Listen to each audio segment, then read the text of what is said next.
Capítulo 7. Buarque, Prado, Freire, explicando o Brasil. Uma das características da abordagem histórica é a possibilidade de explicar o presente a partir do passado. Nos anos 1930, o Brasil era um país em transição. Das concepções patriarcais e agrárias, pareciam surgir instituições, modelos culturais, processos de urbanização e modificações políticas que indicavam um abandono de tradições construídas ainda no período colonial. Como, porém, explicar essas mudanças? Como construir interpretações que permitissem compreender a situação social e cultural do Brasil naquele momento, em comparação com outros países? A busca pela elaboração de uma grande síntese explicativa, a partir da história, foi objetivo de vários pensadores das primeiras décadas do século XX. Neste capítulo, iremos nos dedicar às obras e ao pensamento de três deles: Sérgio Buarque de Holanda, Caio Prado Júnior e Gilberto Freire, que procuraram, particularmente nas origens coloniais do país, identificar um sentido para o processo histórico nacional.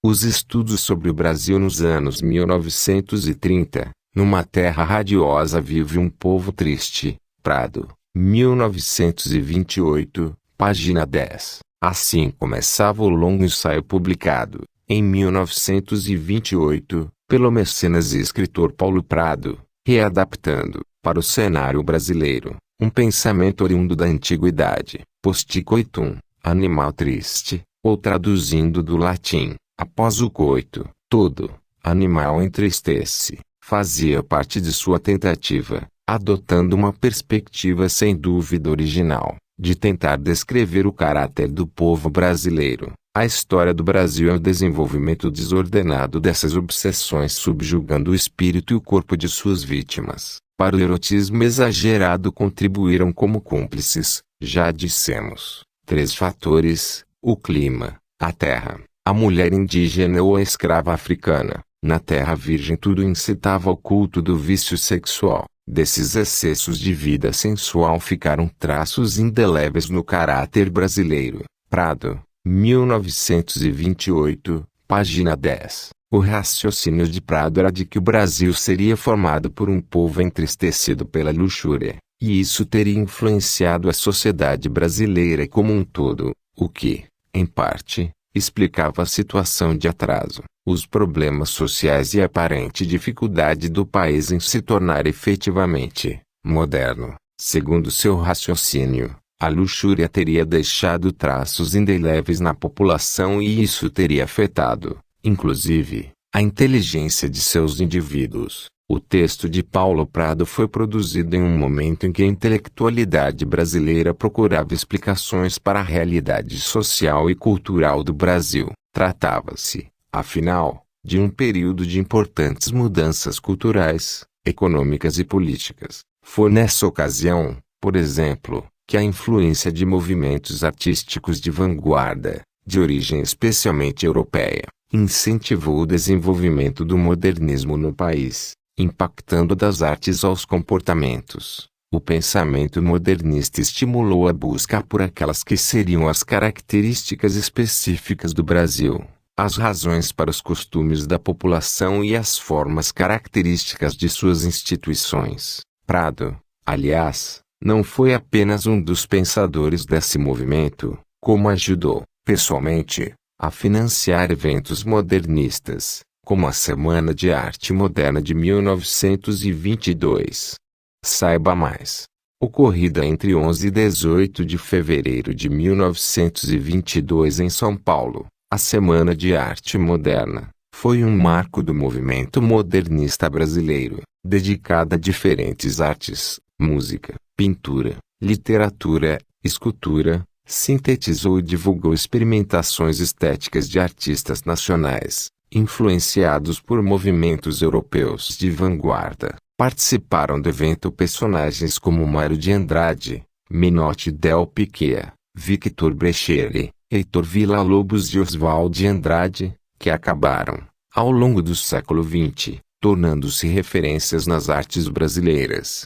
Toda essa atmosfera de mudanças foi acentuada pela política. Em 1930 iniciou-se a chamada Era Vargas, após um golpe de Estado que colocou fim à República Velha. A ascensão de Getúlio Vargas que, em seu primeiro momento, permaneceu na presidência até 1945, refletiu uma alteração na configuração do poder a níveis regional e nacional, levando a uma modificação na estrutura política do país. O Brasil parecia estar, nitidamente, em transformação. O caráter e o sentido dessa transição, porém, não estavam claros, e pensadores, utilizando-se das mais diferentes abordagens, procuraram, cada um a seu modo, responder a questões que pareciam especialmente importantes para compreender a realidade nacional, como o Brasil estava situado, social e culturalmente, em comparação aos demais países do Ocidente, o que explicaria o atraso nacional, quando contrastado com nações que haviam iniciado sua colonização em época semelhante, como os Estados Unidos.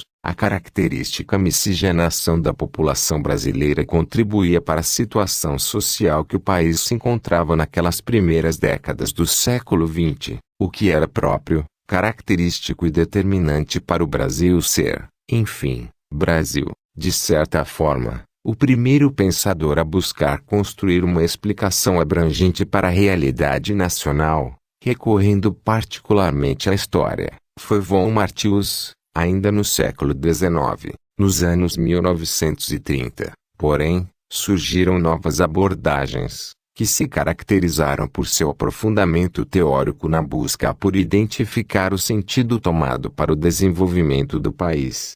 Nesse momento, 3 autores se destacaram e, ainda que não fossem todos historiadores, tinham em comum a adoção da abordagem nitidamente histórica, voltando ao passado, e particularmente à colonização, pensaram encontrar explicações para o que se pode denominar de caráter tanto do Brasil e de suas instituições, quanto de sua população. Trata-se de Sérgio Buarque de Holanda, com a obra Raízes do Brasil, publicada em 1936, Caio Prado Júnior, com as obras Evolução Política do Brasil, lançada em 1933, e Formação do Brasil Contemporâneo, em 1942, e Gilberto Freire, com Casa Grande Senzala, de 1933, ainda que possuíssem abordagens bastante diferentes. O que unia esses pesquisadores era o desejo de pensar o Brasil amplamente, procurando encontrar, por meio da história, explicações para a realidade do país como a conheciam, interpretando o desenvolvimento nacional a partir de modelos teóricos importados. Caracterizaram-se pela busca de construção de sínteses analíticas. Produziram, assim, trabalhos que acabaram se tornando clássicos e referências importantes aos estudos históricos brasileiros. Sérgio Buarque de Holanda, nascido em 1902, em São Paulo, Sérgio Buarque de Holanda escreveu desde jovem para revistas e jornais paulistas, colaborando inclusive com publicações ligadas ao movimento modernista como Clachon Estética, da qual, aliás, foi um dos fundadores. Aproximou-se muito lentamente dos estudos históricos, e sua formação específica veio como bacharel em Ciências Jurídicas e Sociais. Em 1929, morou e trabalhou na Alemanha, o que permitiu um contato com pensadores locais que influenciaram seu pensamento e cujas teorias contribuíram para formar as bases de seu livro mais conhecido, Raízes do Brasil. Dirigiu a produção da coleção História da Civilização Brasileira, entre 1960 e 1972. Foi professor universitário, e continuou, durante toda a sua vida, produzindo obras históricas importantes, como Monções ou Visão do Paraíso. É, ainda hoje, um dos mais importantes historiadores brasileiros, particularmente devido ao livro que publicou quando tinha pouco menos de 30 anos. Raízes do Brasil é uma obra relativamente curta, considerando-se seu ambicioso objetivo, uma edição bastante popular no mercado livreiro, conta com aproximadamente 220 páginas. Sua intenção é compreender as características do Estado e do povo brasileiros a partir da análise de sua história e, especialmente, da especificidade da colonização do país, a tentativa de implantação da cultura europeia em extenso território, dotado de condições naturais, se não adversas, largamente estranhas à sua tradição milenar, nas origens da sociedade brasileira, o fato dominante e mais rico em consequências. Holanda, 2006, página 19. Buarque buscou descrever como, essencialmente, a implementação de modos de pensar e governar característicos dos portugueses resultou em um modelo social que produziu, tanto nas instituições, quanto no próprio comportamento dos brasileiros, resultados que podem ser definidos como contraditórios e problemáticos, trazendo de países distantes nossas formas de convívio, nossas instituições, nossas ideias, e timbrando em manter tudo isso em ambiente muitas vezes desfavorável e hostil. Somos ainda hoje uns desterrados em nossa terra. Holanda, 2006, página 19. Esse desterro teria sido o resultado da soma, segundo Buarque, de uma determinada cultura lusitana às condições existentes para o processo colonial, não que faltasse aos portugueses a capacidade de adaptação a condições adversas. Na verdade, quando iniciaram a colonização do Brasil, no século XVI, já eram experientes colonizadores e haviam aprendido a se relacionar com diferentes sociedades e culturas para levar adiante seus empreendimentos econômicos e sociais. O que teria ocorrido, segundo Buarque, é que exatamente essa sua experiência no contato com realidades diferentes da sua teria criado, nos portugueses, uma determinada maneira plástica de encarar a realidade, que acabaram transplantadas para as instituições brasileiras, exatamente por ser um povo acostumado à expansão marítima e à busca por riqueza em regiões bastante distantes de seu mundo natal. Teria se desenvolvido entre os portugueses uma valorização do desempenho individual e uma crença na possibilidade da mobilidade social. A partir de uma ética da aventura, acreditavam possível enriquecimento e ascensão social. Embora essas ideias fossem úteis para quem procurasse ter sucesso em terras estranhas, seriam nocivas, acreditava Buarque, a uma determinada moral do trabalho. Ao valorizarem a aventura, os portugueses desvalorizavam a atividade rotineira, e desvalorizando esse tipo de trabalho, desvalorizava-se, também, a busca pela construção de instituições que visassem o bem-estar comum. Essa cultura da personalidade parece constituir o traço mais decisivo na evolução da gente hispânica, desde os tempos imemoriais. Pode dizer-se, realmente, que pela importância particular que atribuem ao valor próprio da pessoa humana, a autonomia de cada um dos homens em relação aos seus semelhantes no tempo e no espaço, devem os espanhóis e portugueses muito de sua originalidade nacional. Holanda, 2006, página 20.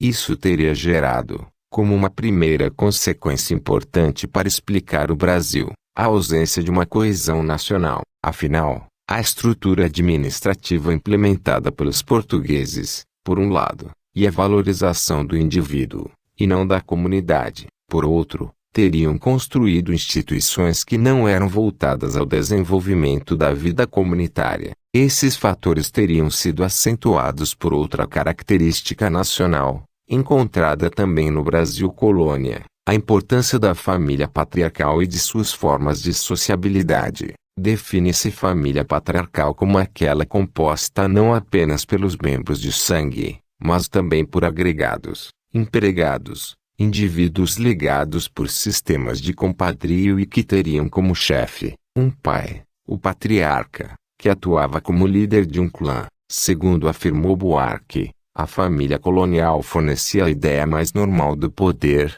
da respeitabilidade, da obediência e da coesão entre os homens. O resultado era predominarem, em toda a vida social, sentimentos próprios à comunidade doméstica, naturalmente particularista e antipolítica, uma invasão do público pelo privado, do Estado pela família. Holanda, 2006, Página 20. Observe como se repete o modelo de raciocínio de Buarque. O autor toma determinada característica específica que lhe identifica nos indivíduos e generaliza para toda a sociedade. Assim, se os portugueses valorizavam a ousadia e o individualismo, as instituições do Brasil refletiriam essa característica. Se a organização familiar era patriarcal, o patriarcalismo teria sido difundido na sociedade como um todo, estendido a todo o Estado. Significou a presença do mandonismo político e das relações pessoais, ao contrário da impessoalidade, que seria de se esperar de uma instituição pública. Dessa forma, construiu-se no Brasil, segundo Buarque, uma confusão entre o que era público e o que era privado, o que era próprio da sociedade e o que era característico da família. Os negócios do Estado passaram, por essa razão, a ser administrados como se fossem extensão das relações familiares. Foi, aliás, desenvolvendo esse raciocínio, que Sérgio Buarque de Holanda desenvolveu o tipo ideal do homem cordial, um dos mais conhecidos conceitos presentes em sua obra. Mas, antes, cabe a pergunta: o que é um tipo ideal? Saiba mais. Tipos ideais era como o sociólogo alemão Max Weber, 1864-1920, denominava os conceitos que utilizava para analisar a realidade. Eram ideais, porque pertenciam ao mundo das ideias, estabeleciam elementos que seriam próprios aos fenômenos estudados, ainda que, no mundo real, pudessem não possuir todas essas características. Tratava-se, assim, de abstrações utilizadas para tornar possível o recorte e a análise da realidade. Desse modo, Buarque inicia sua definição de homem cordial. Já se disse, numa expressão feliz, que a contribuição brasileira para a civilização ocidental será de cordialidade. Daremos ao mundo o homem cordial, a lhaneza no trato, a hospitalidade, a generosidade, virtudes tão gabadas por estrangeiros que nos visitam, representam, com efeito, um traço definido do caráter brasileiro, na medida, ao menos, em que permanece ativa e fecunda a influência ancestral dos padrões de convívio humano, informados no meio rural e patriarcal. Holanda, 2006, páginas 161.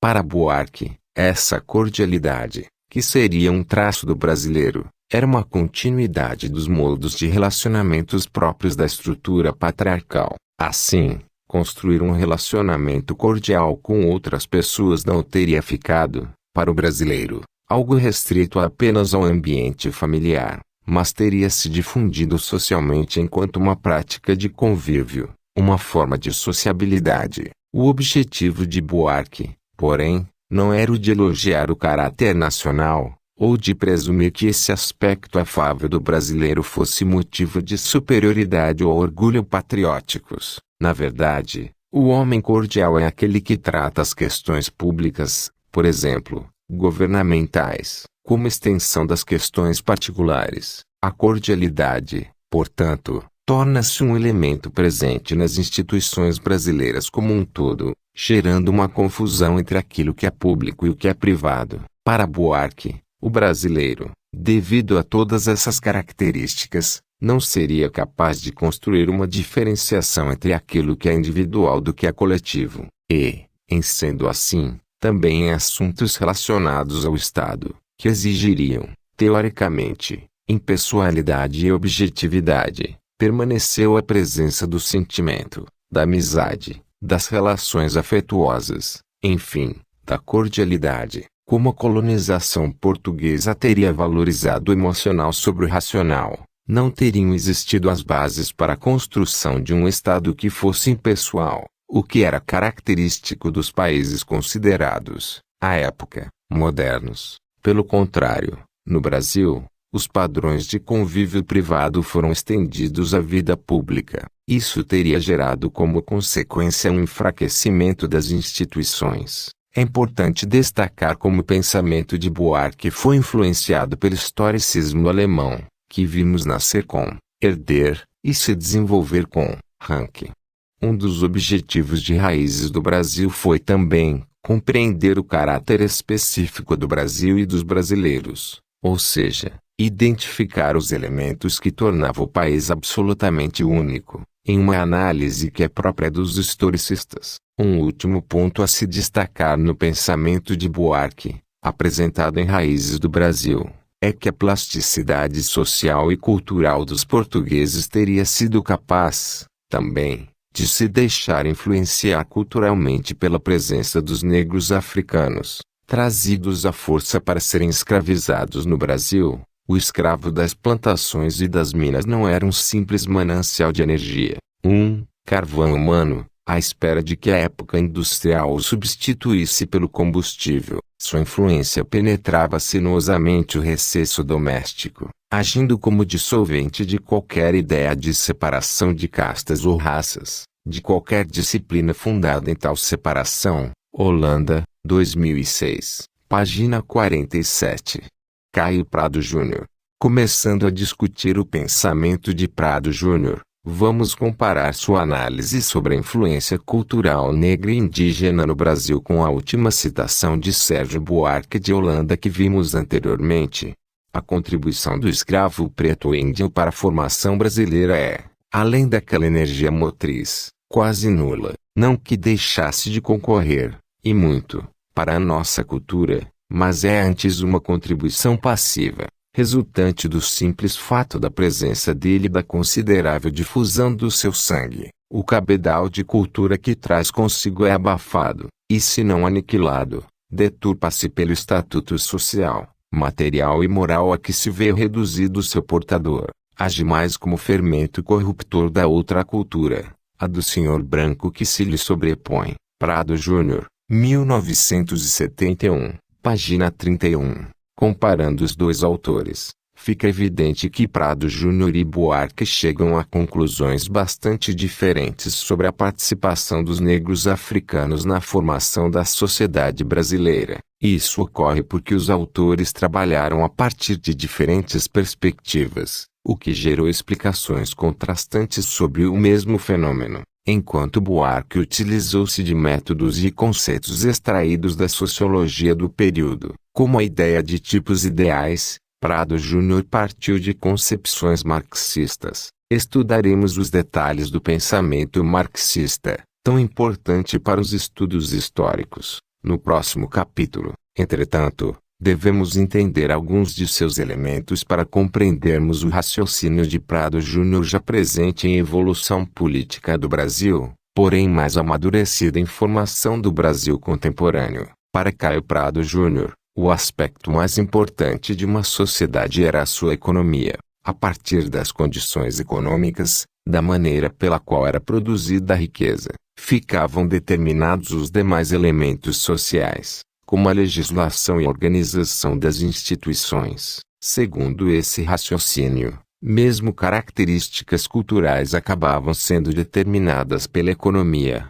e isso incluiria, por exemplo, a integração dos negros escravizados na sociedade brasileira. Assim, enquanto Buarque via a colonização como um empreendimento social, político e cultural, Prado Júnior analisava a partir de uma perspectiva econômica, na qual a escravidão desempenhava um papel importante, no seu conjunto, e vista no plano mundial e internacional, a colonização dos trópicos toma o aspecto de uma vasta empresa comercial destinada a explorar os recursos naturais de um território virgem em proveito do comércio europeu. É este o verdadeiro sentido da colonização tropical, de que o Brasil é uma das resultantes, e ele explicará os elementos fundamentais, tanto no econômico como no social, da formação e evolução histórica dos trópicos americanos. Prado Júnior, 1971.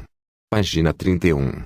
O que definia o processo de colonização para Prado Júnior seria, portanto, seu caráter comercial, que seria definidor das maneiras pelas quais os portugueses construiriam, no Brasil, as instituições coloniais, e como seria formada a organização social. É por essa perspectiva que Prado Júnior observava a questão da escravidão. Se o historiador partia do pressuposto de que a economia definia as relações sociais, É de se imaginar que ele interpretava o processo de escravidão como totalmente dominado aos desejos dos senhores escravocratas. Concluía, assim, que o escravo não possuía qualquer autonomia, capacidade de resistência, ou influência social, por mínimas que fossem. O Brasil já nascia, portanto, enquanto uma região dependente, produtora de produtos primários para exportação a Portugal e, dessa característica básica, todos os demais elementos sociais e políticos tornavam-se decorrentes.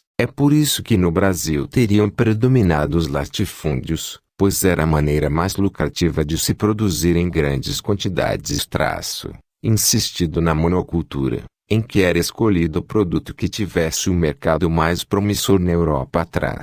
E no trabalho escravo, a mão de obra menos custosa disponível gerava mais lucro, além de que seu comércio gerava dividendos a Portugal. A importância que tomou o sistema patriarcal no Brasil colônia também explicada por esse modelo de análise, sendo as grandes propriedades rurais os centros produtores de riqueza. Seus senhores acabavam se destacando enquanto figuras políticas poderosas, em torno dos quais as comunidades locais se estruturavam. Em síntese, quem dominava a riqueza, detinha o poder, estariam nas questões econômicas, portanto, nas razões pelas quais o processo de colonização se deu no Brasil, o sentido histórico do país. Todo povo tem na sua evolução, vista à distância, um certo sentido. Este se percebe não nos pormenores de sua história, mas no conjunto dos fatos e acontecimentos essenciais que a constituem num largo período de tempo.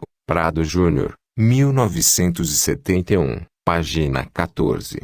E foi na busca da identificação desse sentido que Caio Prado Júnior desenvolveu e difundiu uma das mais conhecidas interpretações históricas da historiografia nacional, e que visava dar conta dos desenvolvimentos históricos tomados pelos diversos países americanos. Tratava-se da classificação de tipos diferentes de colonização, as de povoamento e as de exploração. Segundo Prado Júnior, as colônias de povoamento, aquelas que teriam se desenvolvido especialmente nos Estados Unidos, não teriam nada de interessante a ser explorado economicamente, estando em regiões de clima temperado, e em não existindo metais preciosos que pudessem ser imediatamente aproveitados, não possuíam quaisquer produtos primários cuja exploração rendesse lucros aos países europeus, nada que fosse, em outras palavras, comercialmente valioso. Dessa maneira,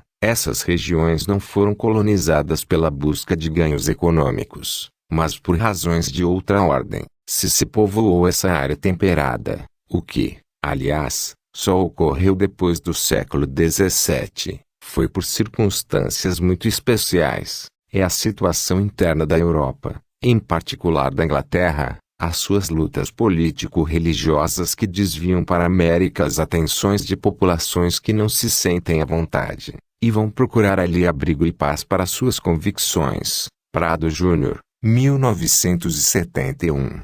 Página 20.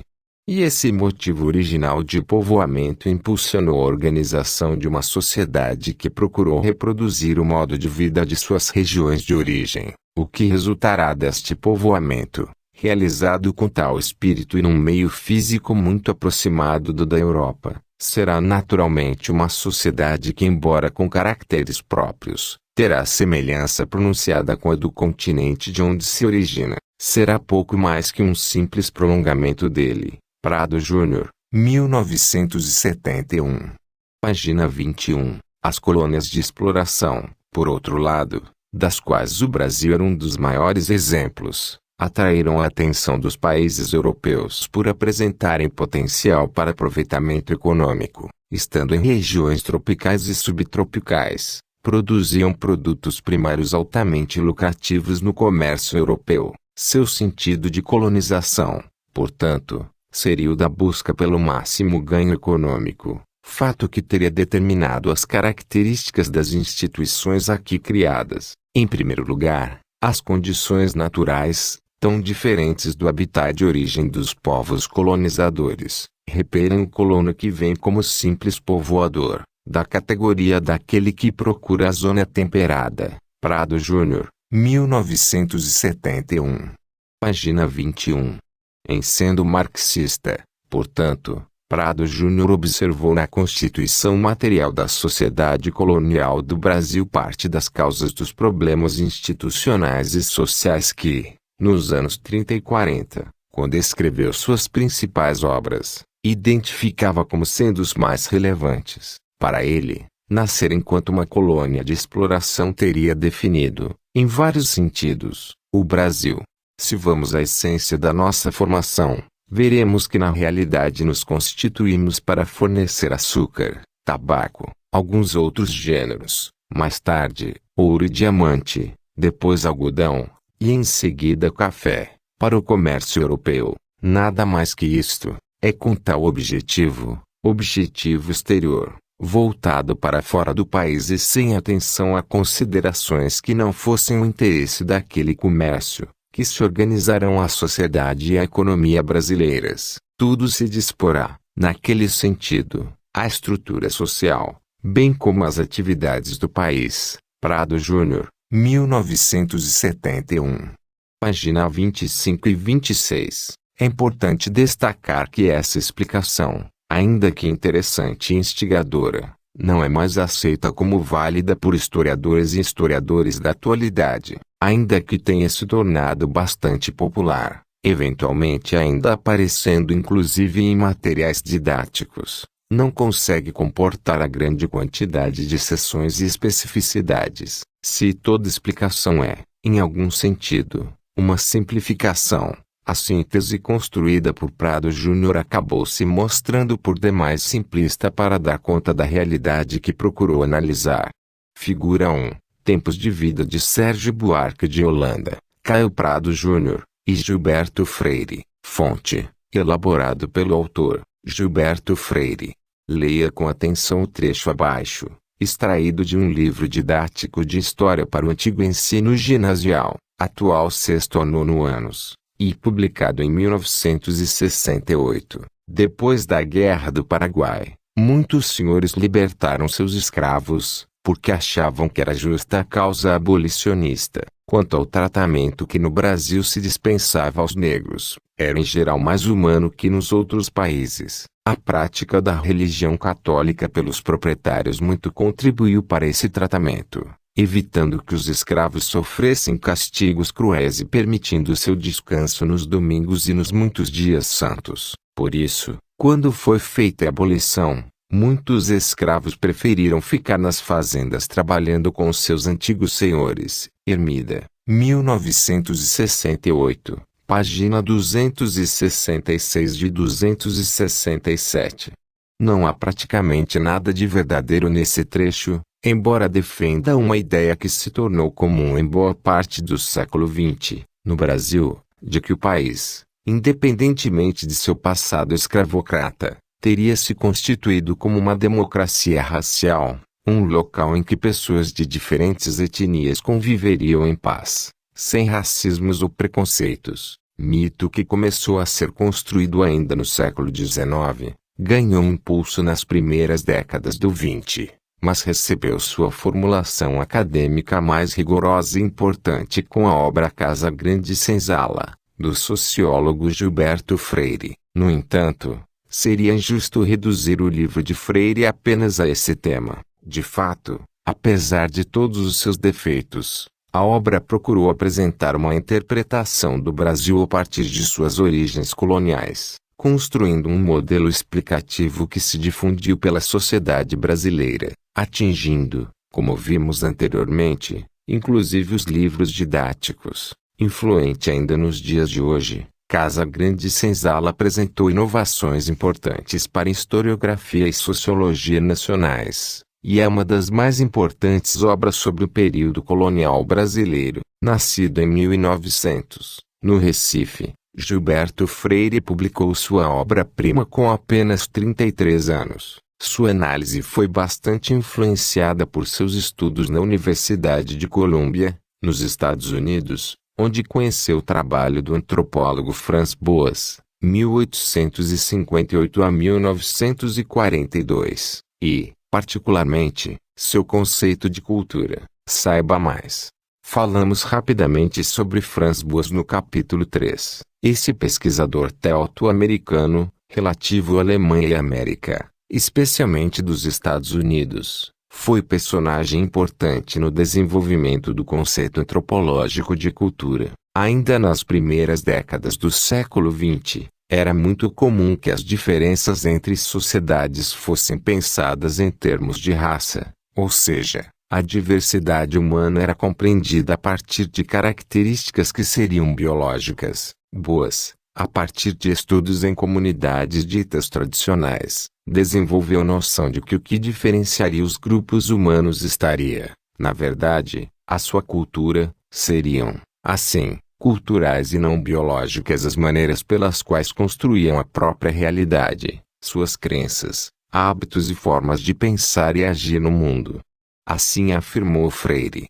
Foi o estudo de antropologia sob a orientação do professor Boas que primeiro me revelou o negro e o mulato no seu justo valor, separados dos traços de raça, os efeitos do ambiente ou da experiência cultural. Aprendi a considerar fundamental a diferença entre raça e cultura, a discriminar entre os efeitos de relações puramente genéticas e os de influências sociais, de herança cultural e de meio. Freire, 2005, página 31.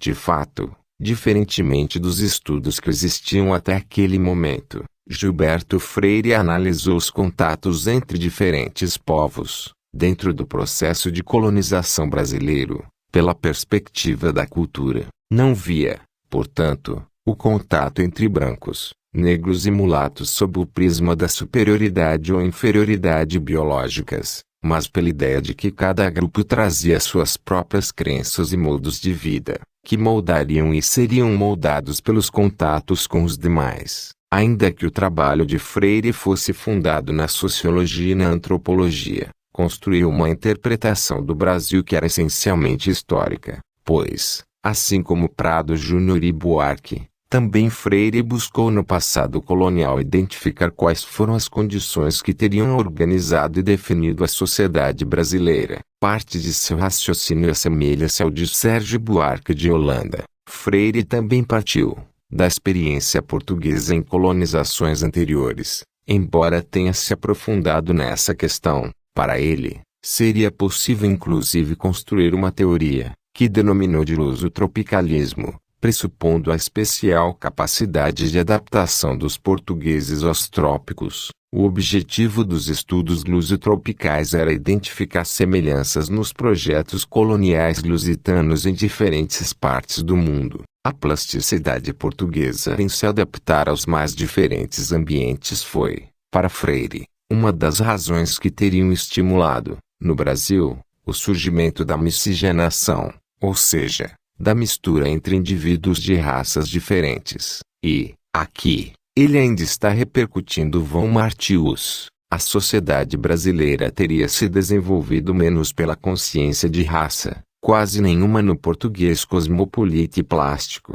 do que pelo exclusivismo religioso desdobrado em sistema de profilaxia social e política. Freire, 2005, página 65. Sem uma ideia de raça, defendia Freire, as relações entre indivíduos de origens tão diferentes seriam construídas pela convivência doméstica. Assim, ainda que portugueses, indígenas e negros vivessem em uma sociedade escravocrata, o contato próximo teria enfraquecido o surgimento de conflitos fundamentais, amainando o caráter intrinsecamente violento da escravidão. Não é à toa, aliás, que o título de seu livro tem o característico e tinha como objetivo destacar que os habitantes da Casa Grande não estavam separados da senzala, mas encontravam-se de alguma forma unidos, sendo um espaço complementar ao outro. A Casa Grande e a senzala formariam, assim, um conjunto que, apesar das diferenças sociais evidentes, não estava totalmente dividido, e como elemento central dessa suposta união estava a família patriarcal, fundamento da sociabilidade brasileira. Na análise de Freire, portanto, teria existido no Brasil uma escravidão suave, abrandada pelo comportamento facilmente moldável dos portugueses, pelo convívio integrador no ambiente doméstico e pela sensualidade própria do período. A escassez de mulheres brancas criou zonas de confraternização entre vencedores e vencidos, entre senhores e escravos, sem deixarem de ser relações, as dos brancos com as mulheres de cor, de superiores com inferiores e, no maior número de casos, de senhores desabusados e sádicos com escravas passivas. Adoçaram-se, entretanto, com a necessidade experimentada por muitos colonos de constituírem família dentro dessas circunstâncias e sobre essa base, a miscigenação que largamente se praticou aqui, corrigiu a distância social que de outro modo teria conservado enorme entre a Casa Grande e a mata tropical. Entre a Casa Grande e a Senzala, Freire, 2005, página 46.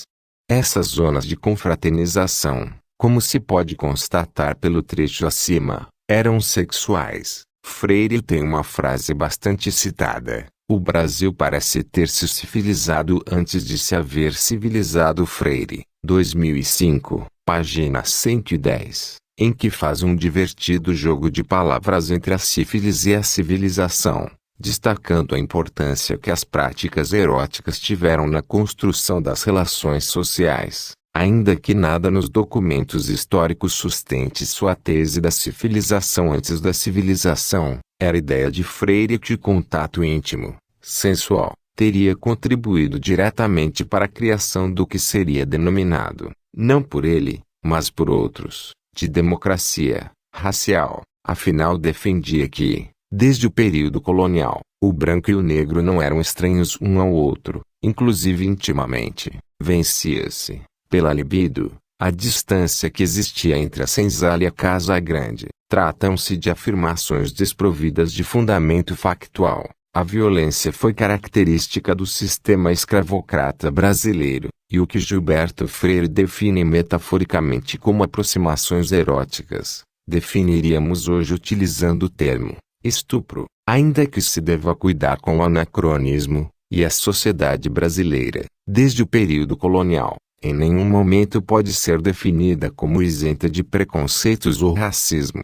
Ao contrário, a divisão social brasileira se estruturou, profundamente, também a partir de diferenciações baseadas em cor da pele. Ainda que essas observações sejam fundamentais, não podemos ignorar as importantes inovações e influências do trabalho de Freire, notadamente para os estudos históricos. Em primeiro lugar, sua originalidade de unir os estudos históricos à ideia de cultura, algo que se tornaria comum entre historiadores somente décadas após a publicação de seu livro. Por comparação, a Revista dos Análises havia começado suas atividades em 1929, o livro de Freire é de 1933, e seria apenas ao longo de anos que desenvolveu um conceito semelhante, o de mentalidades, uma segunda novidade do trabalho de Freire, ligada, aliás, à sua perspectiva cultural, estava no uso de fontes históricas. Seu estudo,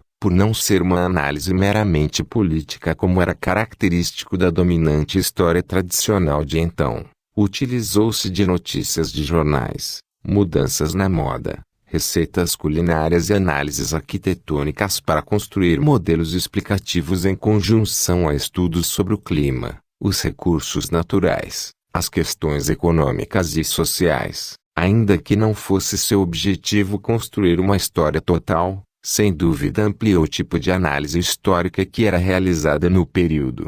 Historiografia e teoria. O que é explicar em história? Entre os vários pontos em comum a Sérgio Buarque de Holanda, Caio Prado Júnior e Gilberto Freire, destaca-se a elaboração de explicações históricas sobre a situação do Brasil no período em que viviam. Todos os três retornaram ao passado e, mais particularmente, ao período colonial, buscando reconstruir o processo que teria formado as instituições, as características culturais e as formas de sociabilidade que seriam, a seu ver, propriamente brasileiras. Buscar no passado respostas para explicar a realidade do presente é a principal característica do pensamento histórico. Isso dito, fica a questão: O que é explicar? Em história, como historiadoras e historiadores constroem modelos explicativos para os eventos que estudam, cada objeto de pesquisa tem suas próprias peculiaridades, não apenas referem-se a períodos e locais específicos,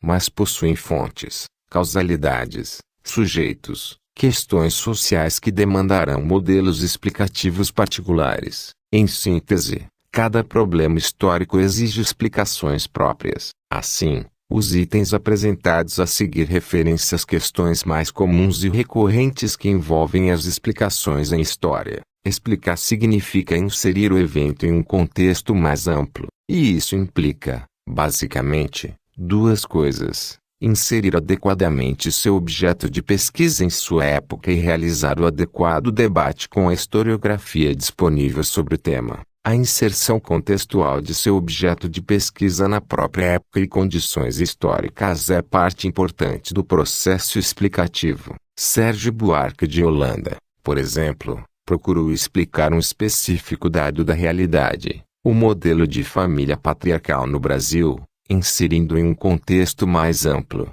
a característica portuguesa de valorização da ousadia e da individualidade, gerando um sistema social em que foi acentuada a relação de mando, de uns sobre os demais, mesmo no ambiente familiar. Sem essa inserção em eventos e contextos abrangente, o evento histórico não pode ser compreendido de forma efetivamente histórica, pois passa a ser tratado como se estivesse isolado, desligado do próprio período. Um segundo exemplo: não se pode compreender a viagem de Pedro Álvares Cabral, em 1500, se o evento não for inserido em vários contextos mais amplos. O processo de expansão marítima portuguesa, a tecnologia própria da navegação do período, o desejo religioso de expansão da cristandade, a busca por aproveitamento mercantilista de produtos exóticos, entre outros, com os quais aquele acontecimento particular pode,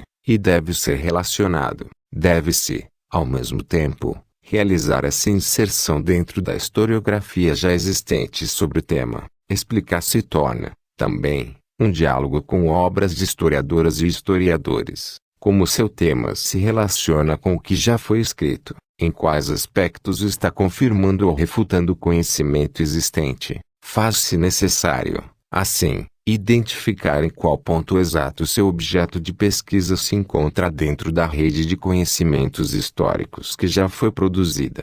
Explicar significa identificar as causas, das mais imediatas às mais estruturais. Já discutimos anteriormente o tema da causalidade, mas convém deixar claro que faz parte da explicação organizar as causas em uma síntese coerente, diferenciando, claramente, as causas estruturais das mais imediatas. A explicação deve estar adequada aos fatos presentes nos documentos. De certa maneira, todos os três autores analisados neste capítulo, em algum momento, falham nessa exigência. Vamos tomar, por exemplo, o argumento de Prado Júnior sobre o fato de que os escravos, por serem o elo mais subjugado dentro do sistema econômico colonial, não teriam tido condições de exercer qualquer influência sobre a formação cultural no Brasil, ainda que possuam uma determinada lógica interna dentro de seu argumento. Se a economia determina a cultura,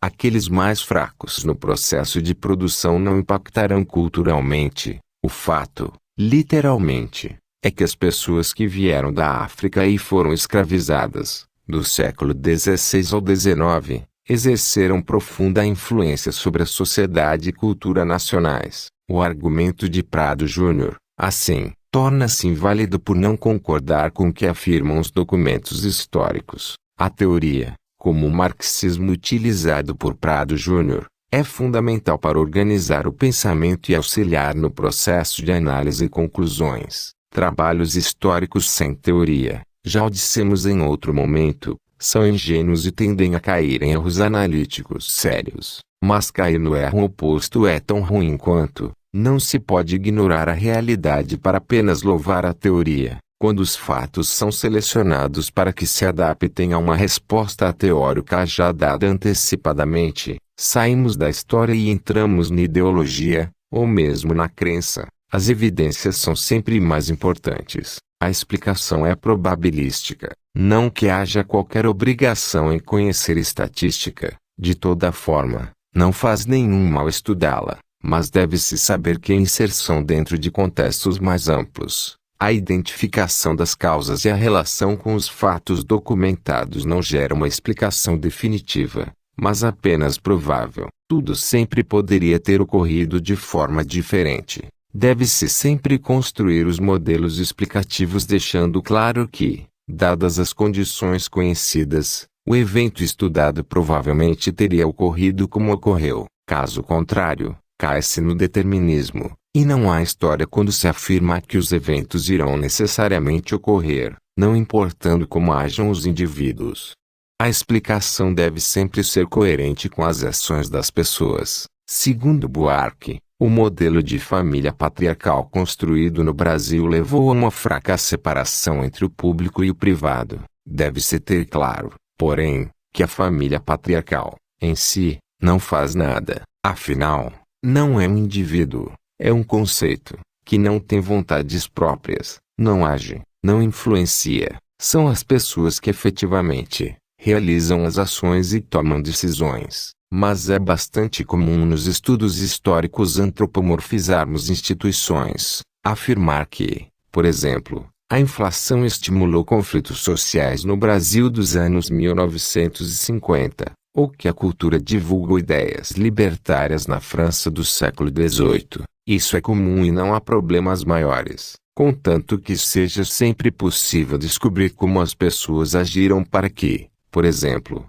o processo inflacionário gerasse conflitos sociais. Não são válidas as explicações históricas que sejam incoerentes às formas de as pessoas pensarem e agirem. Identificar a origem não é explicar. Esse é outro erro presente, de uma forma ou de outra, nos três autores deste capítulo. Buarque, por exemplo, acreditava que o português, por estar submetido a uma ética da aventura, desenvolveu no Brasil uma cultura personalista que teria sido estendida às instituições do país. A suposta identificação de uma suposta origem para o evento, a presença da ética da aventura entre os portugueses, foi tomada pela explicação de, porque as instituições de sociabilidade brasileiras, ainda nos anos 1930, quando foi publicado Raízes do Brasil, eram personalistas. Porém, trata-se de uma explicação claramente insuficiente, porque o personalismo continuou, que eventos, forças, ou condicionantes propiciaram sua ampliação e difusão,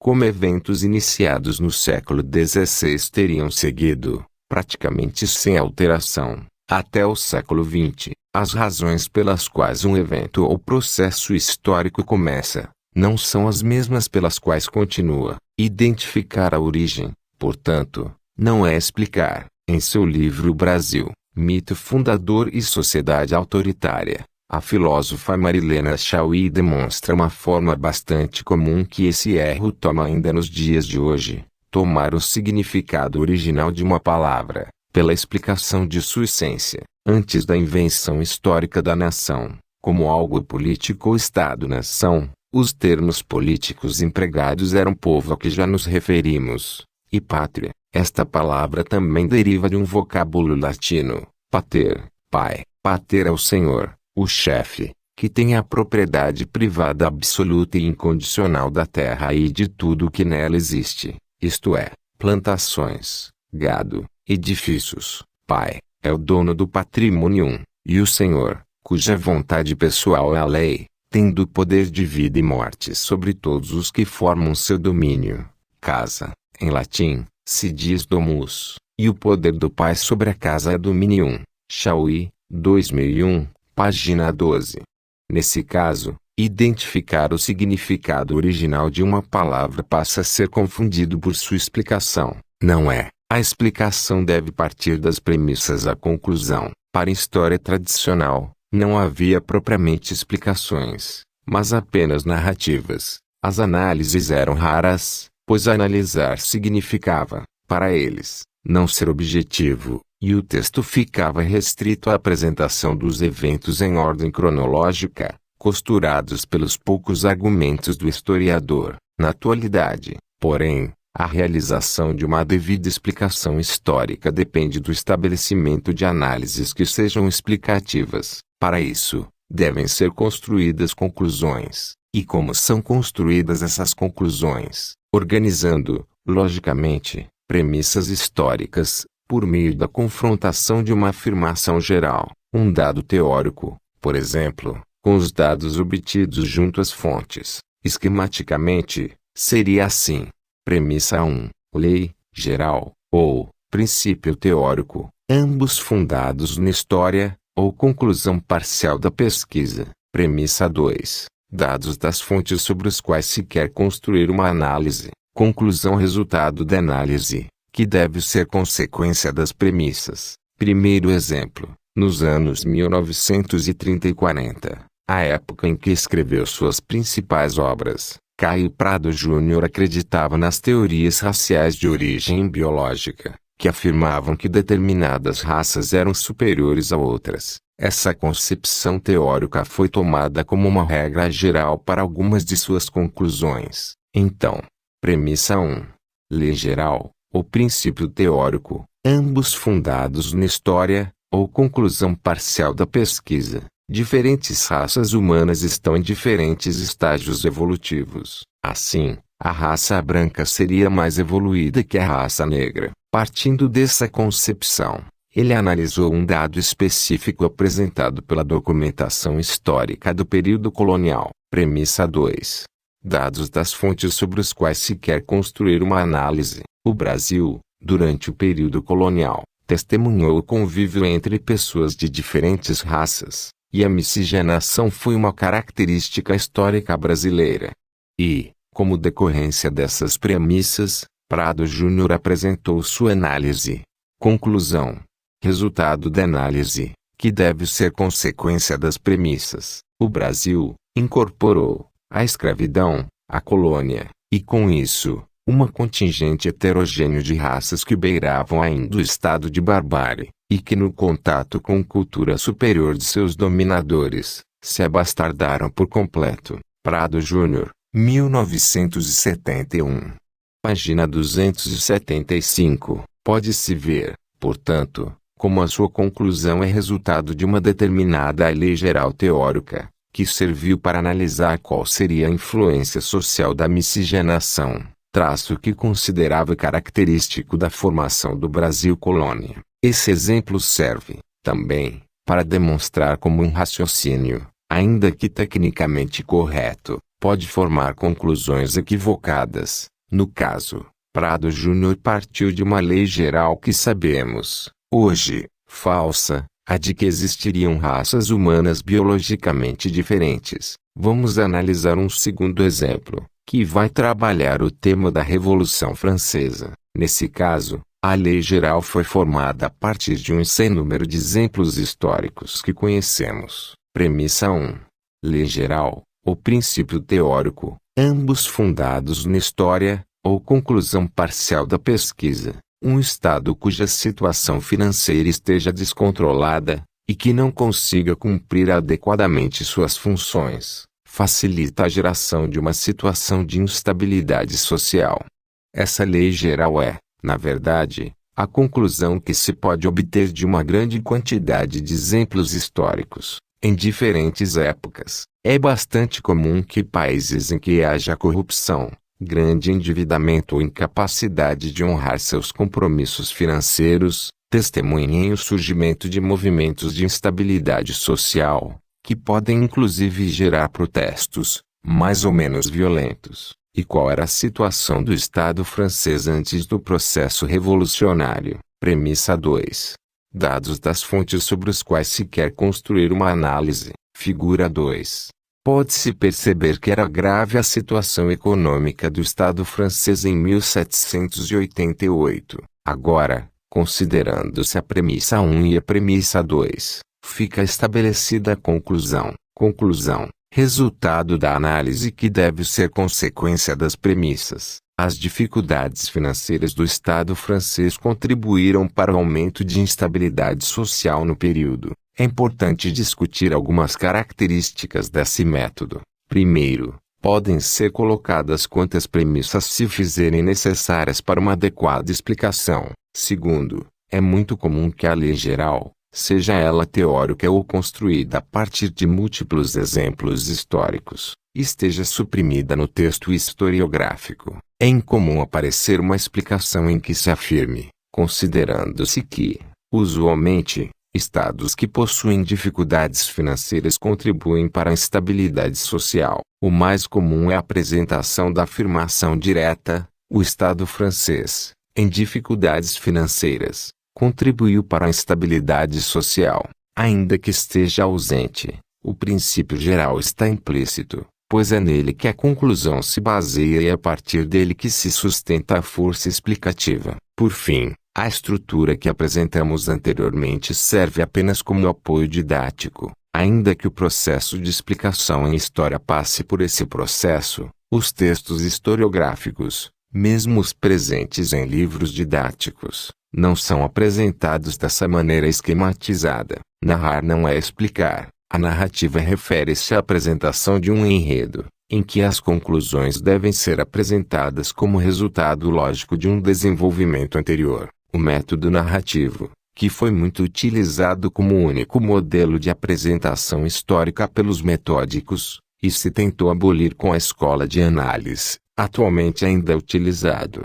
como parte de uma explicação. Contudo, narrar algo, contar como algo aconteceu, não é propriamente explicar. A narrativa sem dúvida auxilia na apresentação das explicações aos leitores, mas deve estar baseada na busca por causas, na inserção contextual, na identificação dos processos de desenvolvimento do objeto de estudo. A narrativa é importante e útil, mas sozinha não explica. Da teoria prática, os pensamentos de Sérgio Buarque de Holanda não aparecem comumente em livros didáticos tanto quanto os de Caio Prado Júnior e Gilberto Freire. Desse último, especialmente, foram utilizadas suas ideias sobre uma escravidão branda, que se tornaram tópicos de estudos dos anos 1960 a 80, como vimos no trecho do livro de História de 1968 que usamos anteriormente.